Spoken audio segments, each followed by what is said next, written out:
علیکم ورحمۃ اللہ وبرکاتہ۔ ان الحمد للہ نحمده ونستعینه ونؤمن به ونتوکل علیہ ونعوذ باللہ من شرور انفسنا وسیئات اعمالنا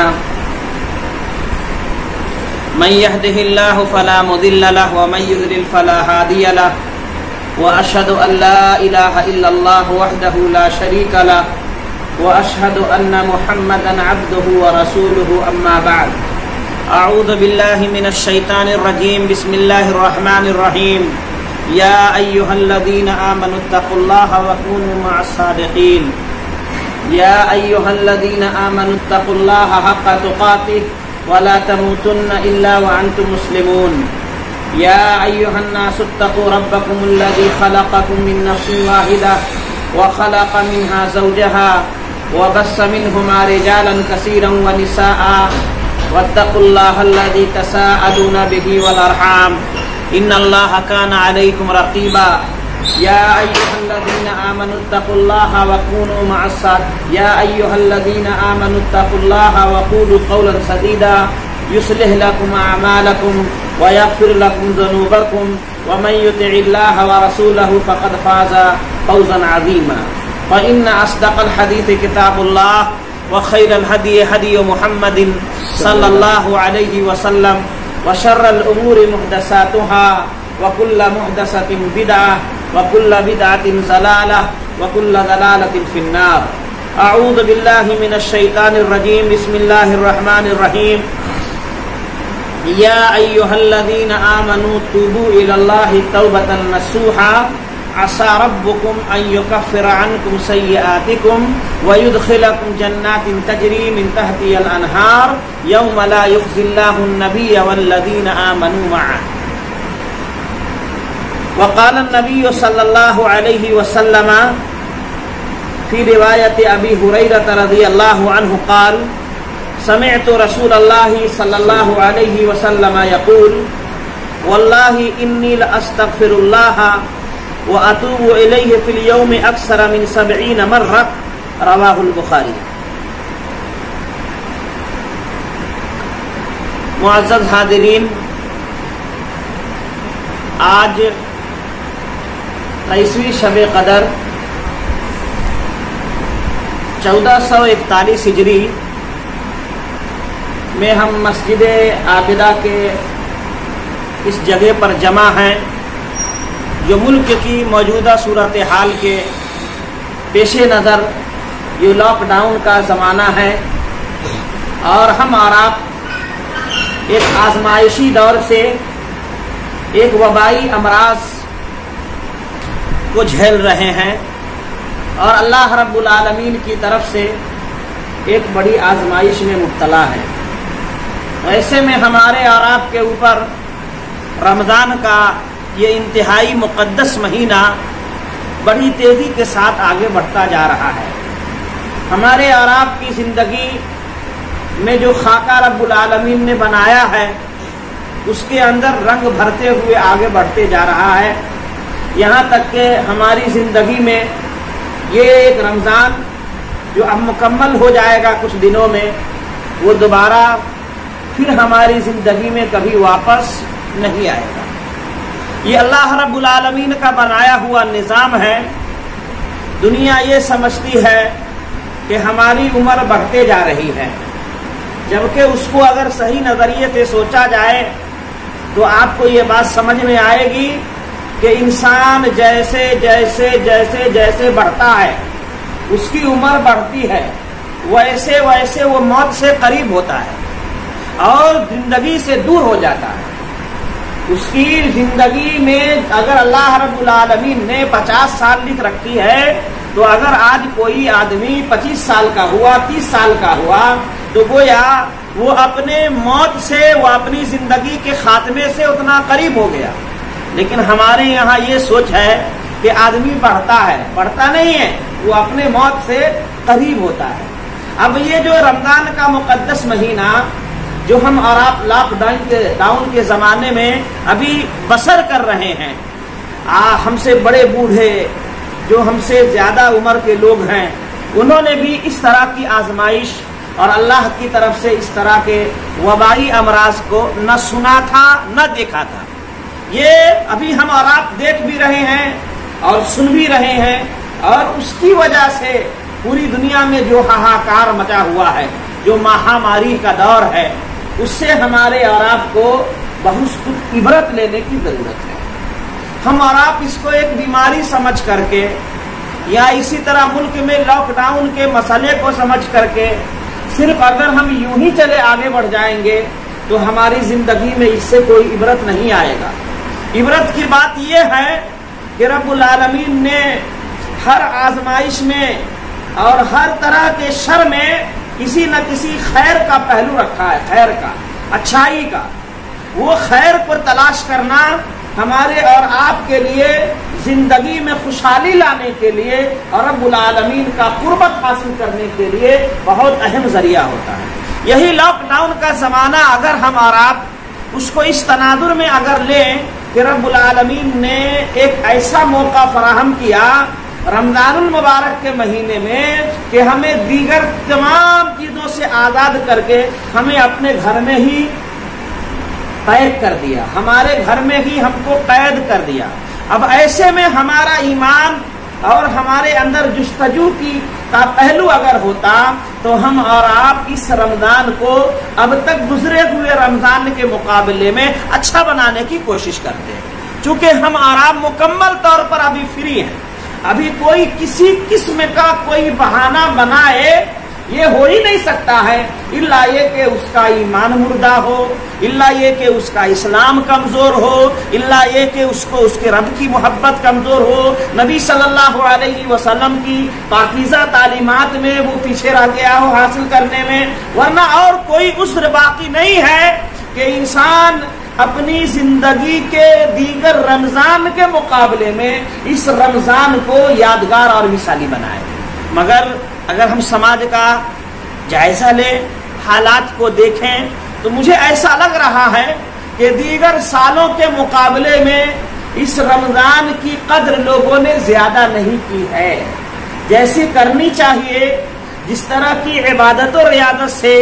جس طرح نیکیوں کے حصول کے لیے جو کوششیں ہونی چاہیے اس کوشش کا اہتمام نہ کرتے ہوئے دیگر وہ اعمال جو ہمارے اور آپ کے لیے رب کی ناراضگی کا ذریعہ بن سکتا ہے، رب کے یہاں ہمارے اور آپ کے لیے ایک آزمائش بن سکتا ہے، ہم اور آپ نے اس کے لیے وقت گزاری کا کام کیا ہے۔ مطلب یہ لاک ڈاؤن کا زمانہ ہم اور آپ نے وقت گزاری کے لیے مختلف راستے کو اپنایا ہے، اور آج ہم میں سے ہر آدمی کے ہاتھ میں ایک کھلونا موجود ہے جس کو مہذب دنیا موبائل اور اس سے جڑی ہوئی ناموں سے یاد کرتی ہے، جو ہر آدمی کو اتنا مشغول کر دیا ہے کہ اگر اس کا 10%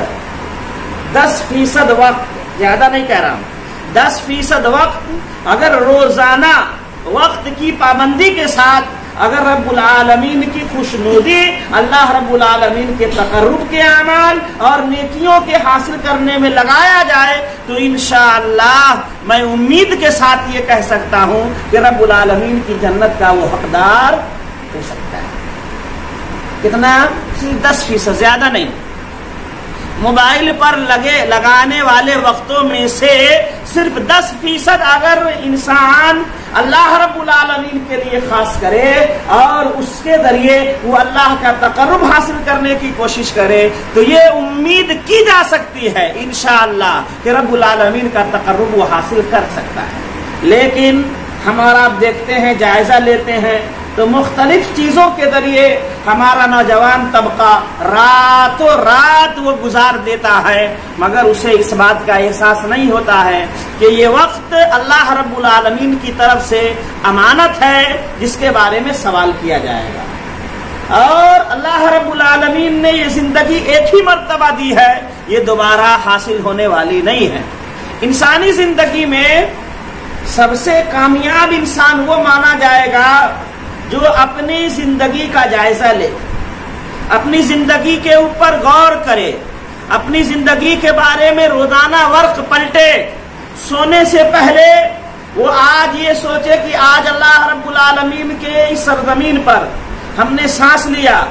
ہوا کا استعمال کیا، اس کے بنائے ہوئے اعضاء اور جوارے سے، آنکھ سے، پاؤں سے اور دیگر چیزوں سے ہم نے چلنا پھرنا، کھانا پینا، یہ ساری چیزوں کو حاصل کیا، مگر اس رب العالمین کا ہم نے کتنا رب العالمین کا ہم نے آج دن بھر میں کتنا شکر بجا لایا، رب العالمین کے لیے ہم نے کتنا وقت دیا، ہم نے رب العالمین کے خوشحالی کو خوش کرنے کے لیے کیا کچھ تدبیریں کی۔ ہر انسان اگر سونے سے پہلے یہ جائزہ لے تو یقیناً اس کی زندگی میں ایک بڑی تبدیلی آ سکتی ہے، مگر میرے بھائیوں یہ بڑے افسوس کی بات ہے کہ ہمارے سماج میں، ہمارے معاشرے میں، ہمارے گھر میں، ہمارے خاندان میں، ہمارے رشتہ دار میں، ہمارے اعزاء و اقارب میں یا ہم میں سرپرستوں میں یہ سوجھ بوجھ ہی نہیں ہے کہ وہ یہ تعلیم دے کہ بیٹا فلانا آپ نے آج دن بھر جو گزارا ہے اس میں رب کی خوشنودی کا کتنا کام کیا، اپنا ایک خاکہ لکھیے، ایک رجسٹر رکھیے، اس میں لکھیے کہ ہم نے اتنے گناہ کے کام کیے اور اتنا نیکی کا کام کیا۔ دونوں میں سے اپنے ضمیر کی آواز پر، اپنے ایمان کی بنیاد پر آپ دونوں کو نمبر دیجئے کہ ہمارے گناہ کا کتنا نمبر ملے گا اور ہماری نیکیوں کو کتنا نمبر ملے گا۔ خود آپ کا ضمیر آواز دے گا، آپ کا ایمان آپ کو کہے گا۔ نبی کائنات جناب محمد الرسول اللہ صلی اللہ علیہ وسلم نے کہا تھا، استفت قلبک، اپنے دل سے فتویٰ پوچھو، اپنے دل کو آواز لگاؤ، اپنے دل کو ٹٹولو تو تمہارا دل کہے گا کہ ہاں آج تو نے اتنے گناہ کا کام کیا اور اتنی نیکیوں کا کام کیا، کیونکہ دوسرے کے پاس آپ کے زندگی کا کوئی پیمانہ نہیں ہے، کوئی آدمی آپ کے بارے میں کوئی رائے صحیح طور پر قائم نہیں کر سکتا ہے، مگر آپ کا ضمیر اور آپ کا دل خود آپ کو صحیح جواب دے سکتا ہے کہ ہاں ہم نے آج کیا کیا اور کیا نہیں کیا۔ آج کے اس مہاماری کے دور میں جبکہ انسانیت سسک رہی ہے، پریشانی کے عالم میں ہے،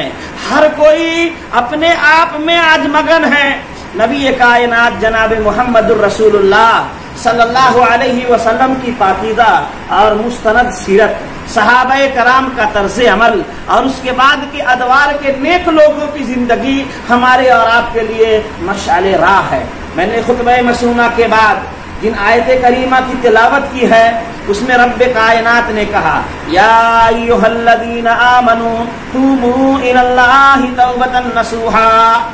عسى ربكم ان يكفر عنكم سيئاتكم ويدخلكم جنات تجري من تحتها الانهار۔ اللہ رب العالمین نے اہل ایمان کو خطاب کر کے کہا، ایمان والوں کو کہا، اے ایمان والو رب العالمین کی بارگاہ میں سچی توبہ کرنے والے بن جاؤ۔ اللہ رب العالمین کے سامنے رونے والے، گر گرانے والے، رب کے پاس جا کر کے اپنے گناہوں کا اظہار کرنے والے بنو۔ یا ایھا الذین آمنوا توبوا الی اللہ توبۃ نصوحا، اے لوگ ایمان والو اللہ رب العالمین کی بارگاہ میں سچی توبہ کرنے والے بنو۔ یہ رمضان المبارک کا بابرکت اور مقدس مہینہ توبہ اور استغفار سے بڑا گہرا تعلق رکھتا ہے۔ اللہ رب العالمین نے ایمان والوں کو کہا، یا ایھا الذین آمنوا توبوا الی اللہ توبۃ نصوحا، اے ایمان والو اپنے رب کے سامنے سچی توبہ کرو۔ توبۃ نصوح اس توبہ کو کہا جاتا ہے جو انسانی زندگی میں تبدیلی لائے، جو انسانی زندگی میں اس کے بعد کچھ انقلاب لائے۔ لیکن یہ بات بھی یاد رکھیے، توبہ کی جرأت پیدا کرنا، توبہ مطلب اللہ سے معافی مانگنا، اے اللہ تو مجھے معاف کر دے، ہم نے یہ غلطی کی ہے، رب کی بارگاہ میں رجوع ہونا، یہ بہت بڑے جگر گردے اور اللہ سے محبت کی بنیاد پر ہو سکتا ہے، ورنہ آج کے دور میں احساس گناہ، ہم نے غلط کیا، اس کو آج نہ چھوٹا آدمی قبول کرنے کو تیار ہوتا ہے نہ بڑا آدمی قبول کرنے کو تیار ہوتا ہے۔ کیا کرتا ہے؟ اس کی تعبیر کرتا ہے، اس کی تشریح کرتا ہے، آپ دیکھتے ہیں بڑے سے بڑا جملہ آتا ہے، بڑے سے بڑا گناہ والی باتیں آتی ہے، بڑے سے بڑے گناہ والی باتیں آتی ہے، تو کیا کہا جاتا ہے؟ میری بات کو توڑ مموڑ کر میڈیا والوں نے پیش کیا ہے، میرے کہنے کا یہ مقصد نہیں تھا، یا میں نے ایسا نہیں کیا، میرے ویڈیو کے اندر یا میری باتوں میں کاٹ چھانٹ کیا گیا ہے۔ مطلب آج یہ ہے کہ کوئی اپنی سچائی کو قبول کرنے کو تیار نہیں ہے۔ انسانی زندگی میں انقلاب اسی وقت پیدا ہو جائے گا جب آپ کا ضمیر آپ کے ذریعے کی جانے والی غلط باتوں کو قبول کرنے کو تیار ہو جائے، تیار ہونا، ایکسپٹ کرنا، ہاں میں نے یہ کام غلط کیا ہے۔ جب تک کہ آپ کے اندر کا ضمیر آپ کے اس گناہ کو گناہ کہنے کے لیے تیار نہیں ہوگا،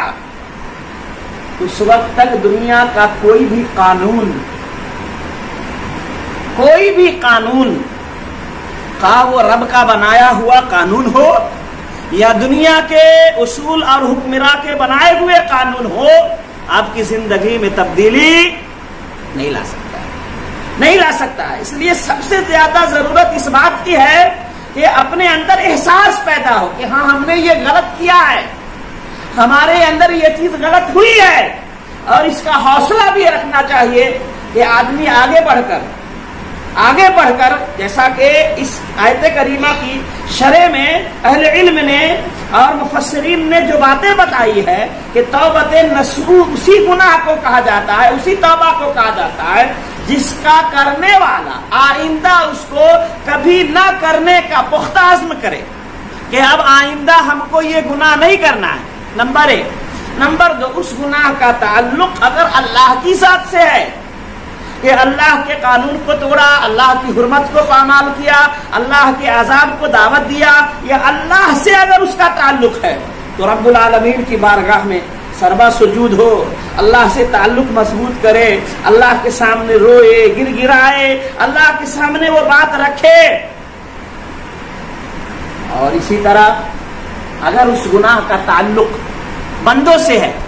ہم نے کسی کو ستایا ہے، کسی کو مارا ہے، کسی کا حق چھینا ہے، کسی کے اوپر الزام لگایا ہے، کسی کے اوپر تہمت لگایا ہے، کسی کے بارے میں غلط رائے قائم کی ہے، کسی کی غیبت کیا ہے، کسی کی چغلی کھایا ہے، کسی کو فلاں کیا ہے، کسی کو فلاں کیا ہے، تو یہ ہمارے اندر وہ حوصلہ ہونا چاہیے کہ ہم اس آدمی کو جا کر کہے فلانا بھائی، فلانا ہم نے آپ کو بہت ستایا، ہم نے آپ پر بہت الزام لگایا، ہم نے آپ پر بہت ظلم کیا،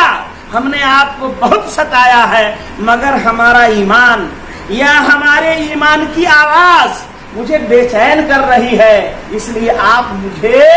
معاف کر دیجئے۔ میرے خیال سے موجودہ دور میں میرے علم کے حساب سے کوئی ایک بھی بندہ ایسا دیکھنے یا سننے کو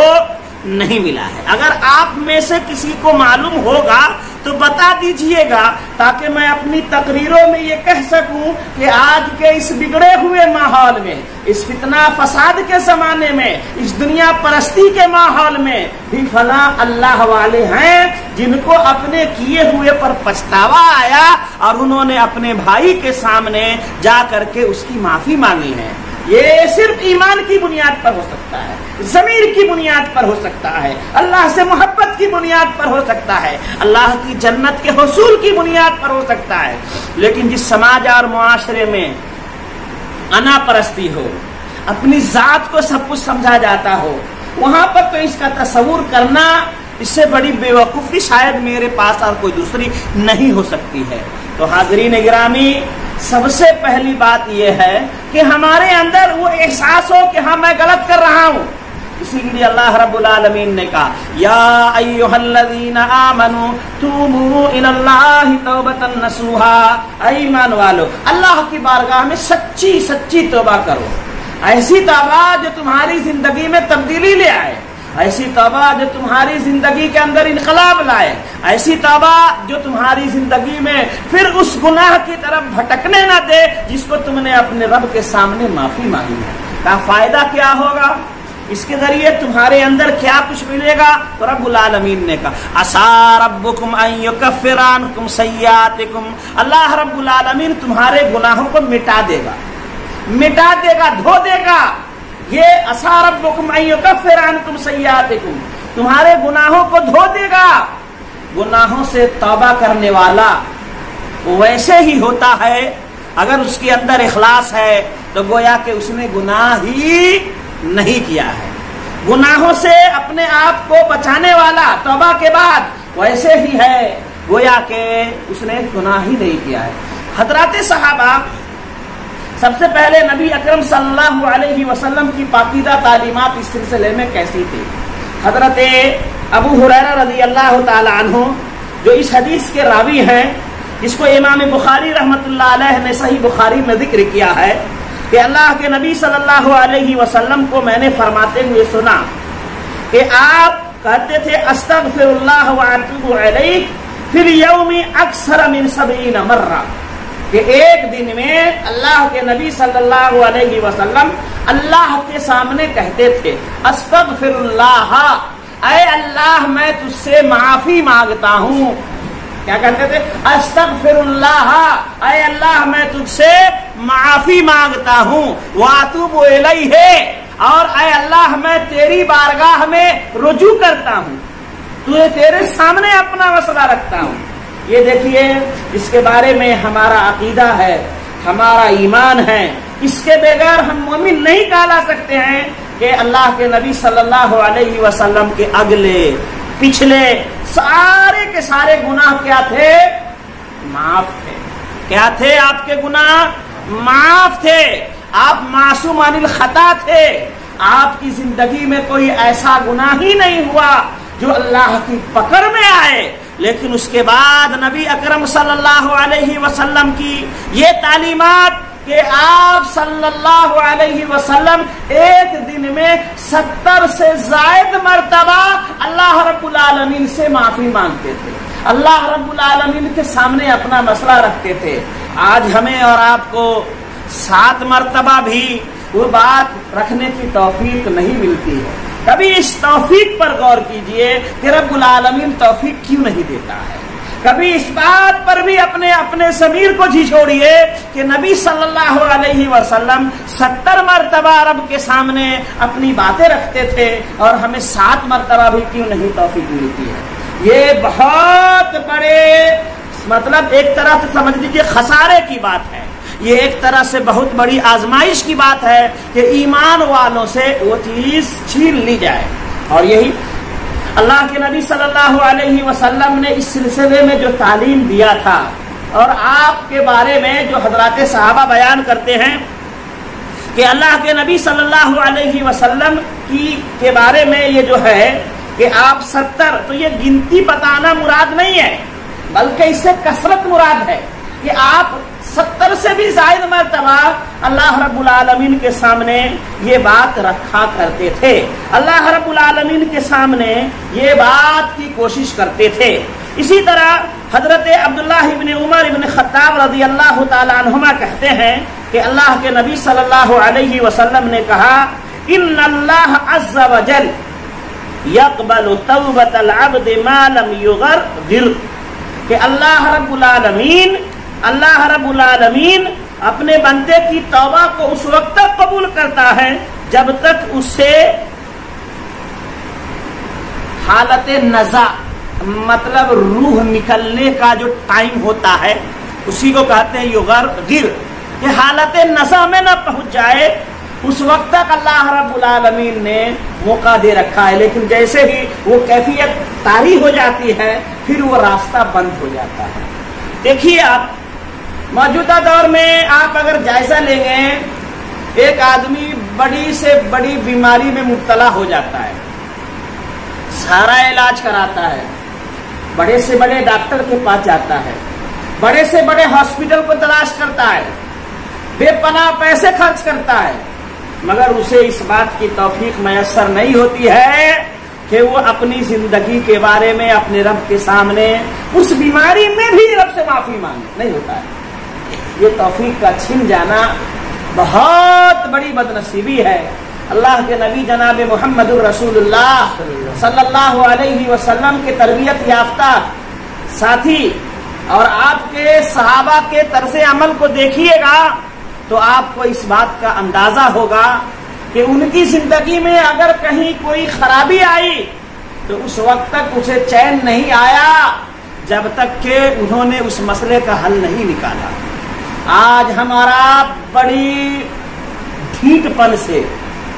بڑی ہمت سے یہ جملہ کہتے ہیں، ارے جب کا جب دیکھ لیں گے، مرنے کے بعد نپٹ لیں گے، ارے کون کس کو دیکھا ہے اور کون ایسا کر رہا ہے کون ویسا کر رہا ہے۔ آپ کو معلوم ہوگا کہ نبی اکرم صلی اللہ علیہ وسلم کے زمانے میں بھی صحابہ اور صحابیات سے جو واقعات ہوئے، اس کی زندگی سے جو درس ملتا ہے، اس کی زندگی سے جو سبق ملتا ہے، وہ پوری دنیا انسانیت کے لیے رشد و ہدایت اور کامیابی کے راستے کو اپنانے کے لیے کافی ہے۔ مائد اسلمی کا واقعہ ہو یا کوئی دوسرے قبیلے کی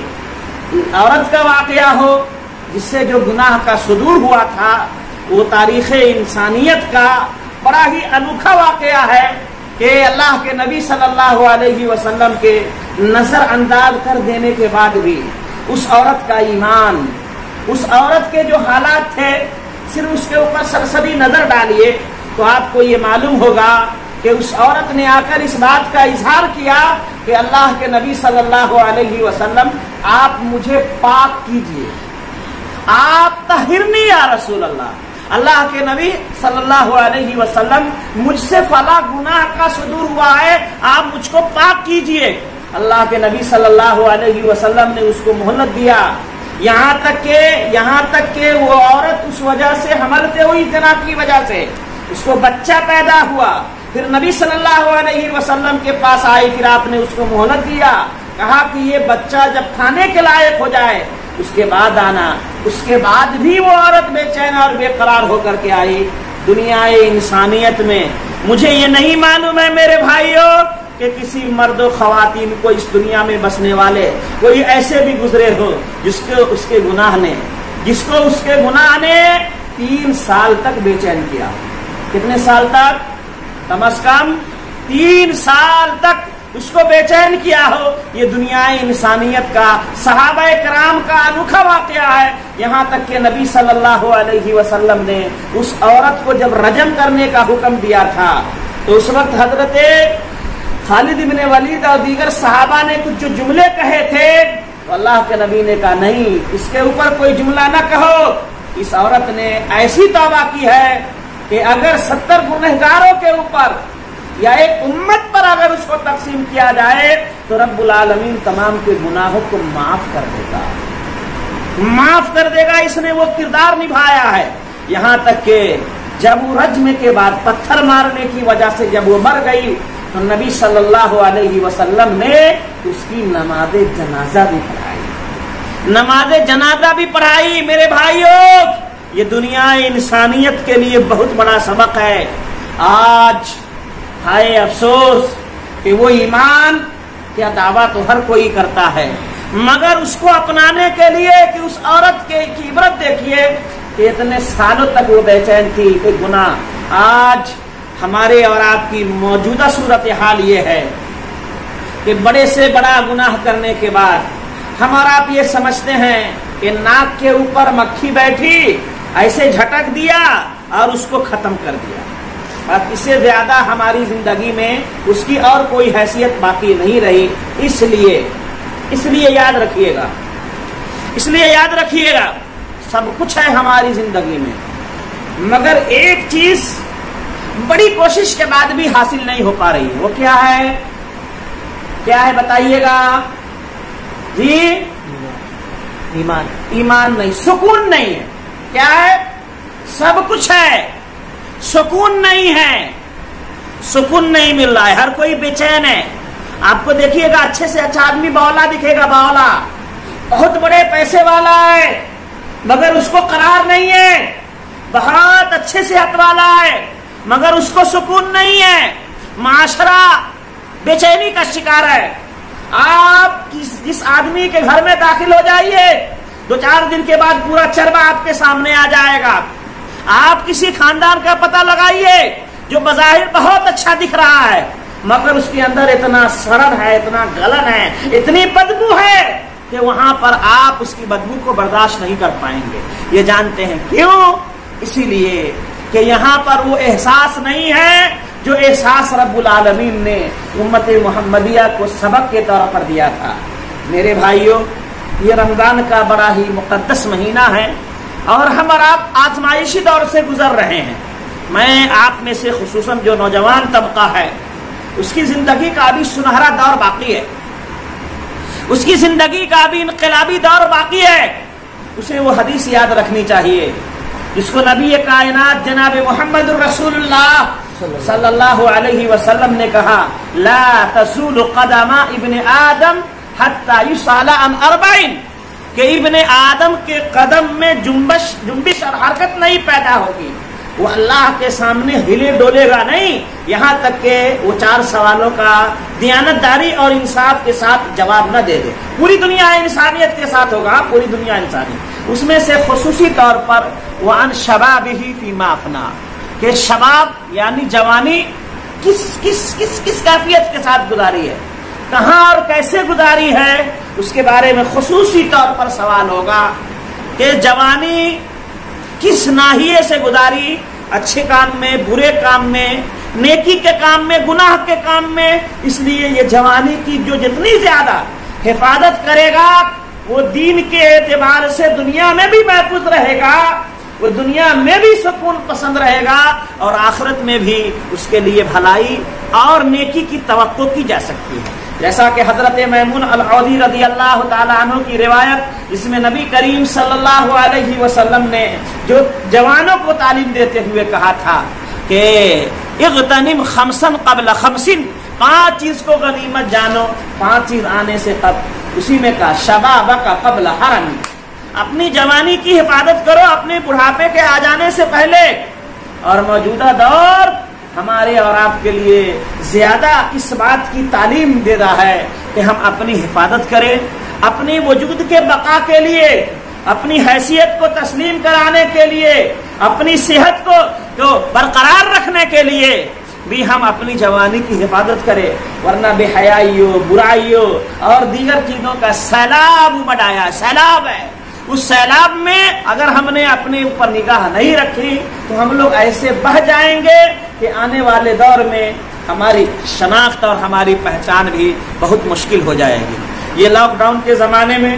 جو بھی لمحات رمضان المبارک کے مقدس مہینے میں بچے ہوئے ہیں اس کو اللہ رب العالمین کے سامنے تنہائی میں, اندھیرے میں, دنیا کے جھمیلوں سے ہٹ کر کے, لوگوں کی نگاہوں سے اوجھل ہو کر کے, لوگوں سے چھپ کر کے اپنے رب کو پکارنے کا